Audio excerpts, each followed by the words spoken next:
In this thrilling episode, let's follow Zheng Tai's footsteps as she unwittingly becomes a detective. She found several red envelopes like those she'd gotten before, along with printouts of her best friend's online chats. Then, Zheng Tai went into detective mode. Zheng Tai soon identified a male netizen as a possible culprit. As she prepared to gather evidence and go home, she sensed something amiss upon entering. She found her shoes moved and the circuit breaker pulled. Zheng Tai grabbed a baseball bat ready to fight, when strange noises arose outside. Tiptoeing to the door for a surprise, she swung it open unexpectedly and she found only a red envelope outside. Just as she reached for it, a figure in black appeared behind her, straight out of an action. In an instant, the black-clad figure tackled Zheng Tai like a wrestler. Facing a 2-on-1 situation, she had to think fast to fight back. Amidst the scuffle, she was shocked to find it was none other than the male netizen, Zheng. No wonder he looked familiar. She dashed out and reported to the police station immediately. She shared her deductions with Officer Wu, who clearly raised an eyebrow at her logic. Officer Wu asked if Zheng and her friend are the killers. Why did she report it? This stumped Zheng Tai. Zheng Tai was left speechless. She certainly couldn't say it was her mom's call that led her friend to this harebrained scheme. When they entered Zheng Tai's home, they were stunned Zheng was dead. At that moment, Zheng Tai was floored, but what she discovered next was even scarier than a horror movie plot twist. A red envelope was stuck in the ground. She thought she could hide it when Officer Wu wasn't looking, but got caught red-handed. Turns out it contained a photo of her and Zheng. Talk about a major blunder. She quickly explained, if I'm the killer, why bring you here? Officer Wu chuckled. Officer Wu teased, isn't this what you just said about the perfect cover-up to baffle the police? Another plan to take Zheng Tai in was brewing again. She fought back fiercely and knocked Officer Wu out, making a run for it. When he regained consciousness, he immediately issued an arrest warrant. The investigation team found traces of blood on her shoes identified as belonging to Su La, revealing her backstory of previous harassment charges. The one who reported her wasn't even Su La, but her own best friend. The plot thickens. Meanwhile, her best friend live-streamed, revealing Su La's death to fans, turning Zheng Tai into a public enemy. Netizens swarmed her.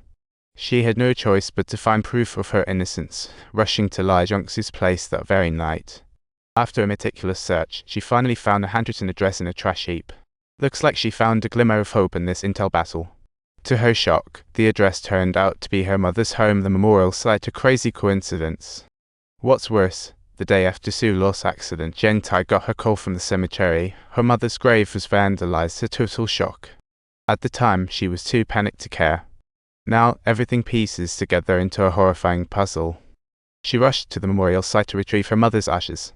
Sure enough, the plot thickened when she discovered someone had tampered with the urn. Inside, there was a bloody dagger and another red envelope, clearly just the start of yet another threat. The contents of the envelope chilled Zheng Tai to the core. If your secrets get discovered by the police, you're done for. Enraged, she pitched the bloody knife into the mountains. After all, it could be the weapon used against Su La. Subtitles. She immediately dashed to her best friend's house, where her friend happened to be live streaming at the moment, and assumed the knocking sound was from a food delivery. Little did she anticipate, it was actually Zheng Tai who barged in. "You scoundrel, who sent you here?" Zheng Tai shouted, not caring about the live stream one bit. "It's me. I just wanted to introduce myself."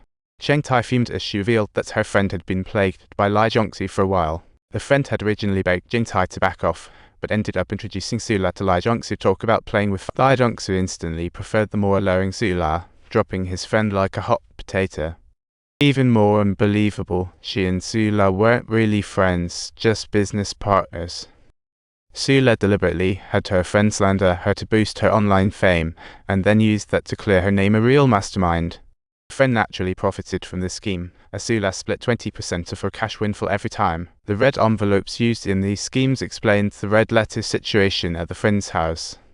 Suddenly, Zheng Tai recalled the scent of hand cream from Su La's place. It was eerily similar to the black-clad figure's fragrance. What a joke! At that moment, Zheng Tai realized she might have been played by Su La. Talk about a misunderstanding. Meanwhile, Su La's sister stormed into the police station, seeking Officer Wu after hearing the shocking news. She was there for help, but to expose her sister's true identity, leaving Officer Wu utterly shocked. It turned out that Sula had severed ties with her family 4 years earlier, even attempting to sell her brother with intellectual disabilities to pay off loan sharks. When her father found out, he slapped her hard and kicked her out, leaving her alone in the big city. She initially worked as a bartender in a nightclub, making money but still feeling like a second-class citizen. Not long after, she decided to turn to the internet, aiming for a leap in social status.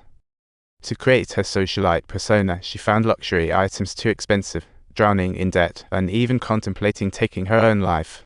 But just when she was at her lowest, a viral article changed everything.